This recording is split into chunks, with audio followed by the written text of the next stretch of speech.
બધા મારે જે ખરેખર આ વાત ઉપર આપણે હવે થોડા ગંભીરતાથી વિચાર કરીએ તો તમને સમજાય કે આપણી જિંદગીમાં જ્યારે પણ તમે વિચારો તો તમને ખ્યાલ આવશે કે આપણા ઘરમાં કઈ કઈ વાતે કચકચ થઈ. એવું એક લિસ્ટ બનાવજો. હું તમને હવે આનો ઉપાય આપું ઝડપથી કે એક લિસ્ટ બનાવજો કે તમારા ઘરમાં કઈ વાતે કચકચ થઈ. ચોખ્ખાઈની વાતે, હા એ આમ કરે છે હું આમ કરું છું. મારો દીકરો છે એને અમે એવું શીખવાડ્યું છે કે તારે ઘરમાં જમી લઈએ એટલે ટેબલ તારે સાફ કરવાનું. હવે એ એવું કરે કે 8 વાગ્યાના જમ્યા હોઈએ તો ટેબલ સાફ કરે નહીં, બેસી રહે ને ટીવી જુએ ને આમ ફરે ને તેમ ફરે ને. એને એમ છે કે મારી માં કરી નાખશે. જો હું નહીં કરું, મને તો એમ હતું કે ખાલી બહેનો જ બહુ અવાજ કરે,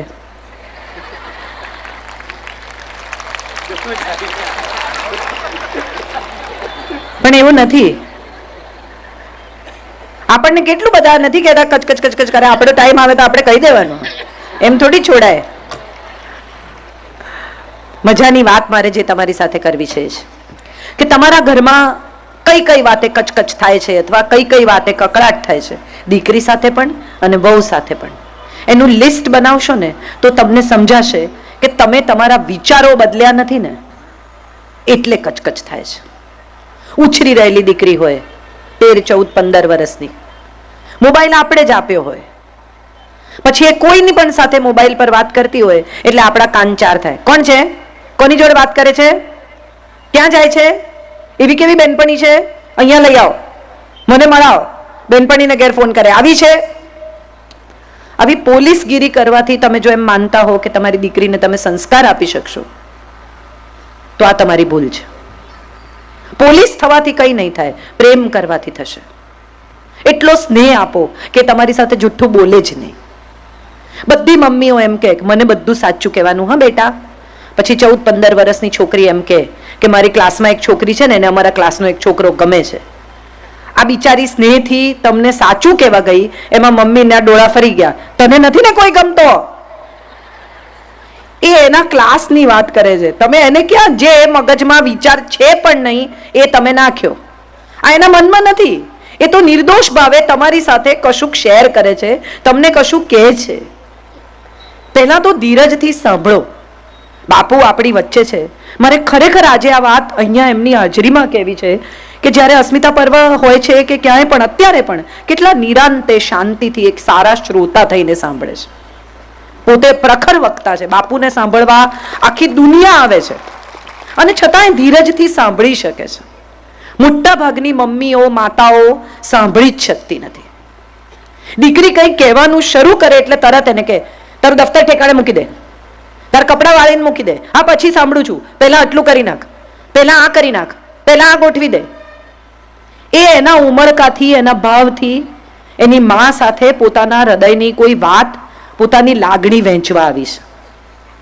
આખો દિવસ શું સ્કૂલની વાતો કરવાની, ચાલ તારું કામ કર, ભણવા બેસ.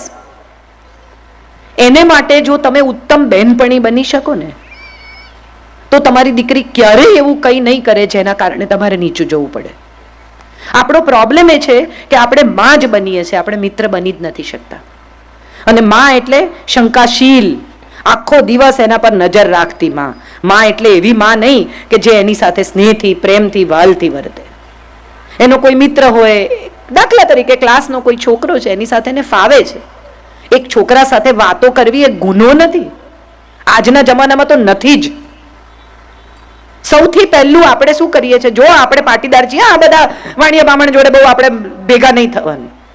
ના, આ વિચાર એના મનમાં છે જ નહીં. એ તો નિર્દોષ છે, એનો મિત્ર છે, એ વાતો કરે છે, એની સાથે બહુ તો નોટ એક્સચેન્જ કરે છે. આ વિચાર એના મગજમાં આપણે જ નાખ્યો અને પછી આપણને શંકા પડે છે કે શું કરે છે, ક્યાં જાય છે, કોને મળે છે. તો એ ત્યાંથી શરૂ થાય છે આપણો પ્રશ્ન. દીકરીને આપણે આખો વખત જ્યારે પણ જુઓ ત્યારે એના ઉપર શંકા કરવાની, એને બહાર નહીં જવા દેવાની, એની બેનપણીઓમાં શંકા કરવાની. અને પછી એ જ્યારે જુઠ્ઠું બોલવા માંડે, જ્યારે કોઈ છોકરાના પ્રેમમાં પડે ત્યારે આપણને બહુ અફસોસ થાય, ભાગી જાય, ખોટું પાત્ર પસંદ કરે ત્યારે આપણને બહુ અફસોસ થાય કે અરે રે, અમે આટલું કર્યું, અમે આટલા સંસ્કાર આપ્યા. સંસ્કાર એટલે મંદિર લઈ જવી, દીવો કરાવવો, કથા સાંભળવા લઈ જવી, પંજાબી પહેરાવવું, આ સંસ્કાર નથી. આ તો બધી બાહ્ય ઉપચાર છે. સંસ્કાર તો ભીતરથી પ્રગટે છે, અને ભીતરથી પ્રગટાવવા માટે સૌથી અગત્યની વાત એ છે કે માં પોતે ખૂબ શાંતિથી, ધીરજથી અને પ્રેમથી દીકરી સાથે વર્તે. આ આપણા સમાજમાં નથી થતું. દીકરીને એટલું બધું ભણાવે, એટલી બધી ફટવે, પછી બીજે ઘેર જાય ત્યારે એને ફાવે નહીં. અને એમાં હવે આ એક મોબાઈલ આવ્યો છે. બધી મમ્મીઓ સવારના પોરમાં દીકરીને ઘેર ફોન કરીને એનો સંસાર ચલાવે. હા કે ના? હા, હા તો બધા પાડે જ છે. તારે ઘેર શું બનાવ્યું છે? કોણ આવેલું? શું વ્યવહાર કર્યો? તે એને શું આપ્યું? એને તમને શું આપ્યું? એને આપણા લગ્નમાં ક્યાં કવર આપ્યું છે? એ એના ઘેર ગઈ છે, એના સાસરે ગઈ છે, એના પરિવાર સાથે સુખી થાય એવો પ્રયત્ન કરવાની માતા પિતાની ફરજ છે. એના સંસારમાં દખલ કરવાથી છૂટાછેડા થયા વગર નહીં રહે. અને પછી મમ્મી એમ કે છૂટાછેડા થયા, અમે તો બધું આપ્યું. વસ્તુ આપવાથી કોઈ ક્યારેય સુખી થતું નથી, વિચાર આપવાથી સુખી થાય છે. આપણે આ વિચાર નથી આપતા, વસ્તુઓથી એનું ઘર ભરી દઈએ છે. માટે કદાચ આ પ્રશ્ન થાય છે. પરણીને આવી જે વહુ, એની સાથે પણ આપણે એ જ વ્યવહાર કરીએ છીએ, કડક એકદમ. એને જરાય ઢીલી નહીં પડવા દેવાની, જરાય શાંતિથી. એને પોતાનું ઘર લાગે જ નહીં. સોફામાં બેઠી હોય એને જો બહારથી આવ્યા, કેમ પગ ઉપર લઈને બેઠી છે, કેમ આમ કરે છે, શાક નથી સમાર્યું, બેસી રહી છે, આમ નથી કર્યું. સતત કચકચથી ક્યારેય કોઈ આપણું થતું નથી. ઘરના નોકરે ભાગી જાય તો આ તો વહુ છે. આખો દિવસ જો કચકચ કરીએ ને તો ઘરમાં કામ કરતો માણસે ભાગી જાય કે આમની જોડે નહીં રહેવાય, તો આ તો વહુ છે. અને જે જુવાન દીકરીઓ છે એને પણ મારે કહેવાનું છે કે તમે અહીંયા આવ્યા છો, જેમણે આટલો સંઘર્ષ કરીને પૈસો બચાવીને આ મકાન બાંધ્યું છે, કે તમારા વરને ઉછેર્યો છે, એ માને થોડો સ્નેહ કરો, એને થોડી ચલાવી લો, એને થોડું માફ કરો, તો એમાં તમે ક્યાં નાના થઈ જવાના છો?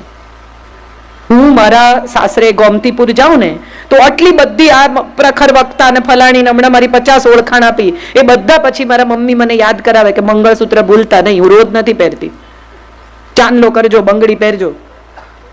કેમ? કારણ કે ત્યાં લોકો વાતો કરશે અને મને કોઈ નહીં કે મારી સાસુને સંભળાવશે. હું જો એમને પ્રેમ કરતી હોઉં તો એમને તકલીફ ન થાય એવું વર્તવાની મારી ફરજ છે. એ સાસુ છે, માં છે, પડોશી છે, માસી છે, કાકી છે, ભૂલી જાઓ ને. એક વૃદ્ધ સ્ત્રી તમારા ઘરમાં રહે છે અથવા વૃદ્ધ થઈ રહી છે, એની લાગણી સાચવવી એ આપણી ફરજ છે. મોટા ભાગના લોકો ભૂતકાળ ભૂલી શકતા નથી. દીકરીઓ પરણીને આવી હોય, શરૂઆતમાં સાસુએ કડક વર્તન કર્યું હોય, પછીથી જ્યારે સાસુ વૃદ્ધ થવા માંડે ત્યારે વેર લેવા નીકળે, મને આમ કર્યું તો એટલે હું આમ કરીશ. તો એના મન તમારામાં ફેરશું. જો તમે પણ એના જેવું જ વર્તવાના હો તો તમારા મને એમાં કોઈ ફેર નથી. તમે બંને સરખા જ છો. તમે જો એનાથી સારા થો અથવા સારા સાબિત થવા માંગતા હો તો તમારી ફરજ એ છે કે એમણે જે કર્યું તે તમારે સારી રીતે વર્તવાનું છે. આ પણ અપગ્રેડેડ વર્ઝનનો નમૂનો છે. જૂના ફોન તમારે આમામ દબાવીને કરવા પડે, સ્માર્ટફોન આમ કરે. તો તમે સ્માર્ટફોન છો કે જૂનું ડબલું એ તમારે જ નક્કી કરવાનું. જો તમે સ્માર્ટફોન હો તો સ્માર્ટફોનની જેમ વર્તો. જો તમે નવી પેઢીની દીકરી હો તો નવી પેઢીની દીકરીઓ આવા બધા વેર ઝેરમાં, જૂના અમુક પ્રકારના કચકચમાં નથી પડતી. નવી પેઢીની દીકરીઓ નવી દિશામાં, નવા સૂર્ય સાથે આવી છે. એમણે નવું વિચારવાનું છે. જો 60 વર્ષની સાસુ જેવું વર્તી એવું જ તમે વર્તવાના હો તો તમારી માનસિક ઉંમર 60 જ વર્ષની છે. તમારી માનસિક ઉંમર 20 વર્ષની નથી. અને કેવી વાતમાં છૂટાછેડા થાય છે. હમણાં જ મને ખબર છે કોઈકના ઘરે છૂટાછેડા થયા, મને એટલું હસવું આવ્યું. એને 5 વર્ષ પછી એવી ખબર પડી કે એનો વર કાંદા લસણ ખાય છે. આવી વાતમાં એને બેગેજ ભરીને પોતાને ઘેર જતી રહી. ત્યારે સવાલ એ થાય કે કાંદા લસણ ખાવા કે અમુક રીતે જીવવું કે અમુક પ્રકારની જિંદગી જીવવી એ આપણા સ્નેહની વચ્ચે કેવી રીતે આવે? 5 વર્ષ તમે જે માણસ સાથે જીવ્યા, જે પરિવાર સાથે જીવ્યા, એને તમને થોડોક સમય પણ એવો નથી આપ્યો કે જે તમને ઘર સાથે, પરિવાર સાથે બાંધે.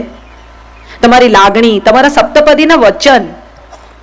પરણતી વખતે તમને બધાને ખબર હશે, જેટલા વિધિસર પરણ્યા છે બધાને, કે 3 ફેરા ફર્યા પછી ચોથા ફેરામાં એમ કે બેન હવે તમે ડાબી બાજુ આવો. અને બેન બી બધું આમ સાચવીને છેડાછેડી લઈને ડાબી બાજુ આવી જાય. પૂછે નહીં કેમ. બ્રાહ્મણે કીધું ને આપણે કર્યું. જાજી બુદ્ધિ ક્યાં વાપરવી છે? કેટલી સુંદર વાત છે આપણા શાસ્ત્રની કે તમારી પાસે બધા અંગ 2 છે. 2 આંતરડા, 2 ફેફસા, 2 મગજ, બધું જ 2 અંગૂઠા, 2 હાથ, 2 પગ, હૃદય એક છે. અને 3 ફેરા ફર્યા પછી એ હૃદય તમને સોંપે છે. જેણે તમને હૃદય સોંપ્યું એને દુઃખી કરવાનો અધિકાર આપણને આપ્યો કોણે? આપણે બધા અજાણતા જ એને સૌથી વધુ દુઃખ આપીએ છીએ જેને આપણે પ્રેમ કરીએ છીએ. તમે ઘર છોડીને જતા રહો સાસુને લીધે, દુઃખી કોણ થાય છે? તમારા પતિ. સાસુ ગમે તેવી હોય, તમે સાસુને પરણીને આવ્યા છો, તમે જેને પરણ્યા છો એની લાગણીનો વિચાર કરો. છૂટાછેડા લેવાથી જિંદગીની કોઈ સમસ્યા પૂરી થતી નથી. અને છૂટાછેડા લીધા પછી સારો જ છોકરો મળશે એવી કોઈ વોરંટી ગેરંટી છે? છૂટાછેડા લીધા પછી જિંદગી સારી જ જશે એવું કોઈ તમને દસ્તાવેજ કરી આપવા તૈયાર છે? બાળક સાથે છૂટી થાય સ્ત્રીઓ ત્યારે મને બહુ એવો સવાલ થાય કે એના પિતાથી, એની દાદીથી, એના પરિવારથી દૂર કરવાનો તમને શું અધિકાર છે? તમને નથી ફાવતું, તમારો પ્રશ્ન છે. તમારા બાળકને તો પરિવારનો પ્રેમ મેળવવાનો હક છે, મળવો જોઈએ, અને એનાથી વંચિત રાખવાનો તમને કોઈ અધિકાર જ નથી. તમે કોઈ છો જ નહીં આ નિર્ણય કરનાર. કેટલી બધી સ્ત્રીઓને મેં એવી જોઈ છે, દાદી પાસે જવા ના દે. તમને નથી ફાવતું, તમારી સાસુ છે, એને માટે તો દાદી છે, વાલ સોઈ પ્રેમાળ, અને એ તમારા બાળક સાથે ખરાબ રીતે નથી જ વર્તતા, એ તમે જુઓ જ છો. એ તો બિચારા ઓછા થઈ જાય છે. તમારી સાથે જે થયું એનું વેર તમે એની પાસે તમારું સંતાન નહીં જવા દઈને લો છો. કેટલું ખરાબ. આપણે કેવા થઈ ગયા છીએ. મારે એક જ વાત બધાને કહેવી છે, અને આપણે બધા જાણીએ છીએ છતાં અવગણીએ છીએ એવી આ વાત છે. ગયેલો સમય ક્યારેય પાછો નથી આવતો. ગમે તેટલું કરો, જિંદગીને રિવર્સ ગિયરમાં નાખી નથી શકાતી.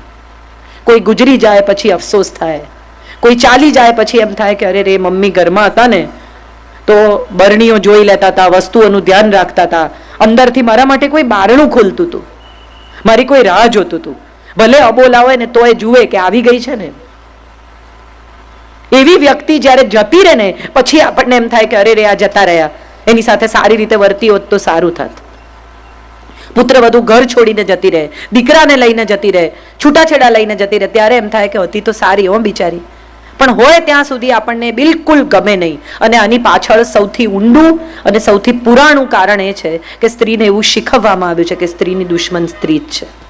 આ વાત તમારા મનમાંથી રોજ સવારે ઉઠીને એકવાર ભૂસી કાઢજો. એકતા કપૂરની સિરિયલ સિવાય ક્યાંય સ્ત્રીની દુશ્મન નથી. જોતા નહીં આવી સિરિયલો જેમાં સાસુ ને વહુ ને બધા કોન્સ્પિરસી કરે. આટલા લોકો અહીંયા બેઠા છે, કોઈ એ પોતાની વહુની ખીર બનતી હોય એમાં મીઠું નાખ્યું છે? હા કે ના? તો પછી આવું શું કામ જુઓ છો? જે માન્યામાં નથી આવતું એવું જોઈને તમારું મગજ શું કામ બગાડો છો? જાણવા જેવું, વાંચવા જેવું. લોકો ભેગા થાય ને, હમણાં જ થોડા દિવસ પહેલા હું એક ટીમ જમવા બેઠી હતી, મારી પાછળ બધી સ્ત્રીઓ જમતી હતી. તે એક બેન બીજા બેનને કહે છે કે આ રેખાએ ડાન્સ કર્યો ને આઈફા એવોર્ડમાં ત્યારે અમિતાભ બચ્ચન નહોતા આવ્યા. એટલે બીજા બેન એને જવાબ આપ્યો કે તો એ લોકોને વાત થઈ જ ગઈ હોય ને. એટલે ત્રીજા બેને કહ્યું, આ મજાની વાત સમજો, એટલે ત્રીજા બેને કહ્યું કે હા હા એમનું હજી ચાલે છે, તમને ખબર એમનું ચાલે છે કે અટકી પડ્યું છે.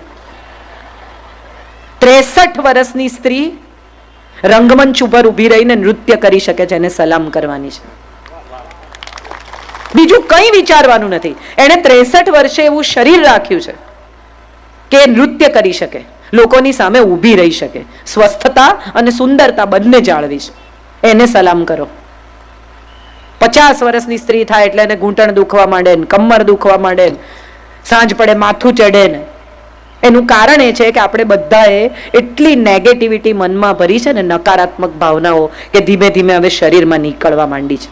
આને છોડીશ નહીં ને, પેલાને સીધા કરીશ ને, આનું મગજ ઠેકાણે લાવી દઈશ ને, આને તો હું માફ નહીં કરું ને. આવું કેટલું સ્ટોર કર્યું છે માળિયામાં.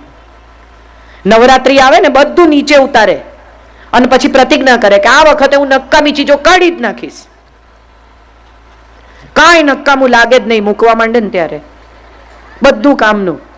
પિત્તળના મોટા મોટા ગળા માંજીને પાછા ઉપર ચડાવે આવતે વર્ષે માંજવા માટે. મનના માળિયામાં પણ બહુ નેગેટિવ વસ્તુઓ છે જેનો આપણે કદી ઉપયોગ નથી છતાં મૂકી રાખી છે. કાઢી નાખો.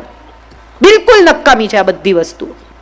ભૂતકાળની કેટલીક કડવી યાદો નકામી છે, કેટલો કચરો નકામો છે. મારે તમને બધાને એક વાત પૂછવી છે. તમારે ઘેર સવારના પોરમાં કોઈ આવીને તમને બેગ ભરીને કચરો આપી જાય તો એનું તમે શું કરો? નાખી દો કે નાની નાની વાડકીમાં ભરીને અડોસ પડોશમાં આપી આવો? કે આ મને કોક આપી ગયું છે, તમને આપી જાઉં? છે કોઈ એવું? હા કે ના? તો આટલા વોટ્સએપ કેમ ફોરવર્ડ કરો છો? હવાર પડી નથી કે મોકલ્યા નથી, વાંચ્યા નથી પણ મોકલી દેવાના. આ જ્યારથી વોટ્સએપ ફ્રી થયા છે ને ત્યારથી એટલા લોકોને સંદેશા મોકલે છે અને પોતે વાંચતા નથી. આપણા બધાના જિંદગીમાં પણ આવા એક ફ્રી વિચારો છે. દાંત દુખતો હોય ને કોક તમને સવારે કહે ને કે મને દાંત દુખે છે, એટલે એને કે તલનું તેલ લગાડો, સિંધા લોટ ને તલના તેલના કોગળા કરો, કાંથો દબાવો, લવિંગ દબાવો, અને તમે પૂછો તમે કોઈ દી દબાવ્યું છે કે ના? મેં તો સાંભળ્યું છે. જે પ્રયોગ તમે જિંદગીમાં કર્યા નથી એ બીજાને સૂચવો નહીં. તમારી વહુ સાથે તમે દબાઈને રહો છો, તમે ડાયા છો, તમે સીધા છો, પણ પડોશમાં એમ કહેવાનું કે જવાબ આપી દેવાનો, નહીં સાંભળવાનું. અહીંથી સળગે છે. બીજાની જિંદગી બીજાની છે, તમારી જિંદગી તમારી છે. નેગેટિવ વસ્તુઓનો પ્રચાર પ્રસાર ન કરો. નકામી ચીજો બીજાને ઘેર નહીં આપવાની. શું કામ આપણે જઈને બીજાને એમ કહીએ છીએ કે સીધી કરી નાખો તમારી વહુને? તમે કરો ને તમારી તાકાત હોય તો. આપણાથી એ થતું નથી. પણ કોઈ બે જણાને બહુ બનતું હોય તો તરત આપણી નજર ત્યાં જાય છે. આ નથી કરવા જેવું. કોઈકના ઘરમાં સુખ હોય ને તો એવું શોધી કાઢો કે સુખ શેને લીધે છે, એ વાત આપણે ઘેર લઈ આવો. કે એવું શું કરે છે આ સાસુ વહુ કે એમના ઘરમાં કકળાટ નથી થતો? એકવાર ગાંધીજીને કોઈકે પૂછ્યું કે તમારે ને બાને ઝઘડો નથી થતો? તો ગાંધીજીએ કીધું ના, નથી થતો. એટલે કે કેમ નથી થતો? તો બપોરે 2 વાગે બાપુએ બૂમ પાડી કે બા ફાનસ આપી જજો. એટલે બા ફાનસ લઈને આવ્યા ને કે સળગાવી આપું? કે હા. સળગાવીને મૂકીને ગયા. એટલે જેમણે પૂછ્યું તો એમણે કીધું કે વાહ વાહ, બધું તમારું કયું માને એટલે ઝઘડો ન થાય. કે ના, એવું નથી. તમે જશો ને પછી આવીને મને પૂછશે કે મગજ ઠેકાણે છે ને, બપોરે 2 વાગે ફાનસ સળગાવો છો. અમે ત્રીજા માણસની સામે નથી ઝઘડતા. મોટા ભાગના લોકોનો પ્રશ્ન એ છે કે એમની જિંદગીમાં ત્રીજો માણસ જ સૌથી મહત્વનો છે. સાથે રહેવાનું આપણે સાસુ વહુએ, માં દીકરીએ, પણ બહારનું કોઈ આવીને એમ કે સંભાળજો, જમાનો બહુ ખરાબ છે, એટલે તરત માનું મગજ ફરી જાય. ડાઈ દીકરી, સમજદાર દીકરી, કયાગરી દીકરી, પણ જો કોઈ આવીને એમ કહ્યું તમારી દીકરીને કોઈકની સાથે સાયકલ પર અહીંયા જોઈતી, કે તમારી દીકરીને અહીંયા કોકની સાથે આઈસ્ક્રીમ ખાતી જોઈતી, એટલે પૂછ્યા વગર માં મગજ ગુમાવીને કોણ હતું કરીને એનો જીવ ખાઈ જાય. કોઈ શું કે છે એ મહત્વનું નથી. તમને તમારા સંસ્કારમાં, તમારી સભ્યતામાં, તમારા ઉછેરમાં ભરોસો છે? તમારી દીકરી ખોટું ન કરે એવો વિશ્વાસ છે? તો એ ઘરે આવે ત્યારે સ્નેહથી પૂછો કે બેટા બહાર ઊભી હતી કોઈની સાથે? આટલું જ પૂછવાનું છે. અને તમે જુઓ તમારી દીકરી તમને જવાબ આપ્યા વગર નહીં રહે. આપણે બધા અજાણતા એવું માની લઈએ છીએ કે સંબંધ તોડી નાખવો ને એ જ જિંદગીનો છેલ્લો છેડો છે. દીકરી ભાગી જાય, મા બાપને કહે નહીં, કોલેજની બહાર ઉભેલા છેલ બટાઉ છોકરાઓ હોય, ચશ્મા પહેરે, ચાવી ફેરવે, 2 બટન ખુલ્લા રાખે, આમ વાળ ઓળે, એટલે છોકરીને ફિલ્મના હીરો જેવા લાગે. પણ આ ફિલ્મનો હીરો જિંદગીમાં ઝીરો છે. એક પૈસો કમાતો નથી એવી તમને ત્યારે ખબર પડે કે જ્યારે તમે એની સાથે ભાગી જાઓ, ઘેર પાછા જવાની જગ્યા ના હોય એવું છોડીને. એના ઘર પરિવારના માણસોને કેમ નથી મળાવતો જો ખરેખર સાચે જેન્યુઇન સારો છોકરો છે તો? એ કેમ ખાલી તમારી જોડે ફોન પર જ વાત કરે છે? કોણ છે એના મા બાપ? ક્યાં રહે છે? શું કરે છે? તપાસ કરો. એક દિવસ એના ઘરે પહોંચી જાઓ અચાનક, કેવી રીતે આવકારે છે તમને જુઓ તમે. એના ઘરમાં એને કીધું છે કે તમે એના મિત્ર છો? ના. બધી દીકરીઓને આજે અહીંયા જેટલી બેઠી છે એટલી દીકરીઓને મારે કહેવાનું છે કે જે જોવાથી થાય ને એને તો આકર્ષણ કહેવાય, જે જાણવાથી થાય ને એને પ્રેમ કહેવાય. ઓળખો માણસને. એમ રાતોરાત કોઈની સાથે ફિલ્મની જેમ પ્રેમ નથી થતો. અને પિક્ચરમાં ભાગી ગયેલા લોકોને જંગલમાં ઘરો બાંધવાની જગ્યા મળી જાય છે. અહીંયા તો નાનું લાકડું કાપો ને તો એ ફોરેસ્ટ ડિપાર્ટમેન્ટ વાળા આવશે પકડવા. કંઈ નહીં થાય. આવા જંગલમાં મકાનો ઊભા નહીં થાય અને આવી હોટેલોમાં જગ્યા નહીં મળે ને મોટરસાયકલનું પેટ્રોલ ખાલી 50 કિલોમીટર ચાલશે. પછી ક્યાંથી લાવશો?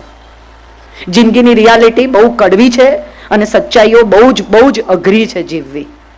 આ અઘરી સચ્ચાઈઓ તમારી દીકરીને સમજાવવાની એક માં તરીકે તમારી ફરજ છે. શંકા કરવાને બદલે એને સમજાવો કે અમે તારા પર શંકા નથી કરતા, અમે જમાનાથી ડરીએ છીએ, અમે લોકોથી ડરીએ છીએ. એક દીકરી ઘેર આવે ડરેલી અને માને એમ કે છોકરો મારી પાછળ આવે છે કે કાલથી 2 દિવસ જતી જ નહીં. કેમ? કેમ 2 દિવસ ન જાય? એ કેમ ઘરમાં બેસી રહે? એને એમ કહેવાનું કે સ્કૂટર ઊભું રાખ, સાયકલ ઊભી રાખ, છોકરાને એમ કે ચાલ મારા પપ્પાને મળવા આવું જ મારી સાથે. ડરવાનું શું? એક છોકરીને કોઈ છેડી જાય, એની સાથે કોઈક અમુક પ્રકારનું ખરાબ વર્તન કરે તો મમ્મી કોઈને કહેવાનું નહીં. કેમ નહીં કહેવાનું? એનો શું વાંક છે? અને ઉપર જતા પાછી મમ્મી એમ કે તું આવા કપડાં પહેરીને રાતે ફરે છે ને એટલે આવું થાય છે. એને શું પહેરવું, શું ખાવું, એના ઉપર સમાજનો કંટ્રોલ છે. મર્યાદા ભીતર છે, મર્યાદા વસ્ત્રોમાં નથી. આપણી બધી જેટલી સ્ત્રીઓ પુરાણોની તમે જોઈ એ બધી કંચુકી પહેરતી હતી, ઓફ શોલ્ડર બ્લાઉઝ, અને આટલી કમર ખુલ્લી રહે, નીચે ધોતીને ઉપર વસ્ત્ર લેતી હતી. આટલું શરીર ખુલ્લું રહેતું હતું, પણ કોઈની તાકાત હતી કે એમની સાથે કોઈ છેડખાની કરે? દ્રૌપદીની આંખમાં એ તેજ હશે કે દુશાસને પોતાના હાથ નીચે નાખી દીધા. કૃષ્ણ તો આવ્યા હશે કે નહીં કોને ખબર. એની આંખમાં એ તેજ હશે કે દુશાસન કપડા ન ખેંચી શકે. હું તો હંમેશા એવું માનું છું. દીકરીની આંખમાં એ તેજનો જન્મ થવો જોઈએ. આપણે અનસુયાના દેશની સ્ત્રીઓ છીએ, આપણે લક્ષ્મીબાઈની દીકરીઓ છીએ. આપણે ક્યાં પહોંચી ગયા? આ ટીવી સિરિયલો, આ સિનેમા, આ પ્રેમમાં પડવું, આ ભાગી જવું. પ્રેમ તો આપતા શીખવે. જેમણે ઉછેર્યા, આટલા મોટા કર્યા, ખવડાવ્યું, પીવડાવ્યું, ભણાવ્યા, એના પ્રત્યેની ફરજ ભૂલીને ભાગી જાય, એને પ્રેમ ન કહેવાય, એને સ્વાર્થ કહેવાય. એને પ્રેમ ન કહેવાય. હું આવા પ્રેમને બિલકુલ માનતી નથી. અને સ્વાર્થ હંમેશા એનો રસ્તો શોધે જ છે. તમારે એ સ્વાર્થનો જવાબ આપવો જ પડે છે, કારણ કે તમારા મા બાપના આંસુ છે ને, એ એક એક આંસુ તમને જિંદગીનું એક એક વર્ષ ખરાબ કરી નાખશે. આ યાદ રાખજો. આ બધું મારે જુવાન દીકરીઓને, આપણી બાળકીઓને, આપણી જુવાન થઈ રહેલી દીકરીઓને કહેવાનું છે કે માને આપણે કહીએ છીએ ને તું ચૂપ રહે, તને ના સમજ પડે. એ માં તમને ત્યારે સમજતી હતી કે જ્યારે તમારી પાસે ભાષા પણ નહોતી. એને શું ન સમજ પડે? એને બધી સમજ પડે. તમે ઘરમાં આવીને ચપ્પલ કાઢો ને માને ખબર પડે કે આમાં શું બદલાયું છે. મા પાસે નજર છે. એવા વહેમમાં નહીં રહેતા. આ તો એનો પ્રેમ છે કે તમને એ વહેમમાં રહેવા દે છે. બાકી તમને સ્કેન કરે છે તમારી માની નજર. જરાક કંઈ ખોટું થયું હશે ને તો તમારી માને ખબર પડ્યા વગર નહીં રહે, કારણ કે આ નાળનો સંબંધ છે. એના પેટમાં રહ્યા છો તમે 9 મહિના. એટલે માને છેતરવાનો વિચાર તો છોડી જ દેજો. છેલ્લી વાત કહીને મારી વાત પૂરી કરું. મારી પોતાની જિંદગીનો દાખલો મારે તમને આપવો છે. મારી માને દીકરાની બહુ ઝંખના હતી. હું એક જ સંતાન, ને પછી મારા પિતાએ એવું નક્કી કર્યું કે હવે સંતાન નહીં જોઈએ. એટલે એક જ દીકરી હું મારા માતા પિતાની. મારા પિતાએ મને ખૂબ જુદી રીતે ઉછેરી. આજથી 50 વર્ષ પહેલા ગુજરાતી દીકરી નહીં ઉછરી હોય એવી રીતે હું ઉછરી. મારા પિતાને કેન્સર થયું, અને ત્યારે મારી માએ રડીને મને એમ કહ્યું કે તું એકલા હાથે શું કરીશ. મારા પિતાને બધા જ ઓળખે છે, પુરુષોત્તમભાઈ બાપુ, એવી કોઈ બચત નહીં, એવી કોઈ આવક નહીં. અને ત્યારે મારી માએ રડીને એમ કહ્યું કે અરે રે, એક દીકરો હોત તો. એ પછી જે રીતે મેં એમની સેવા કરી, કે જે રીતે એમને વિદાય આપી, એ જોઈને લગભગ દરેક માણસે એમ કહ્યું કે એક દીકરો હોત ને તો પણ આટલું તો ન જ કરી શક્યો હોત. મારા વખાણ નથી. મારે તમને એ કહેવાનું, ના મારા માટે તાળી ના પાડશો, મારે તમને એ કહેવાનું છે કે તમારી દરેક દીકરીમાં એ શક્તિ છે. એ શક્તિને બહાર આવવા દેજો. તમારી પુત્રવધુ પણ દીકરા બરોબર ઊભી રહી શકશે, કારણ કે એને પુત્રવધુ કહેવાય છે. પુત્રથી વધુ છે તે પુત્રવધુ. જે દીકરાથી પણ વધારે છે એવી તમે લઈને આવ્યા છો, તો એને સ્નેહથી રાખજો. ઘરની ગૃહલક્ષ્મીને સાચવીને, સંભાળીને, સ્નેહથી, જતનથી રાખશો ને. તમે પૈસા કેવા તિજોરીમાં રાખો છો, છૂટા આમ ફેંકી દોજો ક્યાંય. દાગીના કેવા તિજોરીમાં રાખો છો. આ પણ લક્ષ્મી છે. એને જેમ સાચવીને રાખશો, જેમ સંભાળીને રાખશો, એમ વધુ તમારી સેવા કરશે, તમને વધુ સ્નેહ કરશે, તમને વધુ સુખ સગવડ આપશે. પૈસો જેમ ગણી ગણીને વાપરો છો ને, એમ ઘરની ગૃહલક્ષ્મીને પણ ઘસી નહીં નાખતા. એને ગણી ગણીને સાચવીને રાખજો. અને તમારી સાસુ પણ કોઈક દિવસ ગૃહલક્ષ્મી હતી, છે, અન્નપૂર્ણા છે. ધનતેરસના દિવસે બીજી પૂજાઓ કરો છો ને, એવી રીતે સાસુમાને પગે લાગજો કે જિંદગીની 25 વર્ષ, 30 વર્ષ, 35 વર્ષ તમે ગરમ ગરમ જમાડ્યું છે, તમે જ અન્નપૂર્ણા છો, તમને પગે લાગુ છું. આટલું કરી શકશો ને તો મને લાગે છે જિંદગીમાં કોઈ સમસ્યા નહીં થાય ને આવા સંમેલનો નહીં કરવા પડે. ઘરમાં શાંતિ હોય ને, એથી વધુ આ સમાજની કોઈ જરૂરિયાત જ નથી. આપણે બધા એવા ઉદ્વેગના સમયમાં દાખલ થઈ ગયા છીએ કે બધા ચીડાયેલા જ છે. તમે જુઓ, દરેકનું મોઢું આમ જ છે. સહેજ ગાડી ઘસાય તો ઉતરીને એટલું બધું લડે, આપણને એમ થાય આટલું બધું લડવા જેવું છે, પણ ભીતરથી બધા ફ્રસ્ટ્રેટેડ છીએ. ઉશ્કેરાયેલા, અકળાયેલા, ચીડાયેલા છીએ.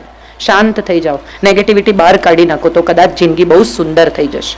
એક સૂરજ ડૂબતો હતો અને સુરતને એમ થયું કે હું ડૂબું છું, અંધારું થઈ જશે થોડી વારમાં. હવે બહુ ચિંતા કરતો હતો. એણે ઝાડને પૂછ્યું કે તું કંઈ કરીશ, એણે પવનને પૂછ્યું કે તું કંઈ કરીશ. ત્યારે એક નાનકડા દીવાએ હાથ ઊંચો કરીને કહ્યું કે તારા જેટલું નહીં થાય, પણ એક ઘરનું અંધારું દૂર કરવાની જવાબદારી હું લઉં છું. આપણે બધા જો એક ઘરનું અંધારું દૂર કરીએ ને તો અજવાળું આપોઆપ થઈ જશે. બસ આટલી જ વાત સાથે પૂજ્ય બાપુને ફરી એકવાર પ્રણામ કરીને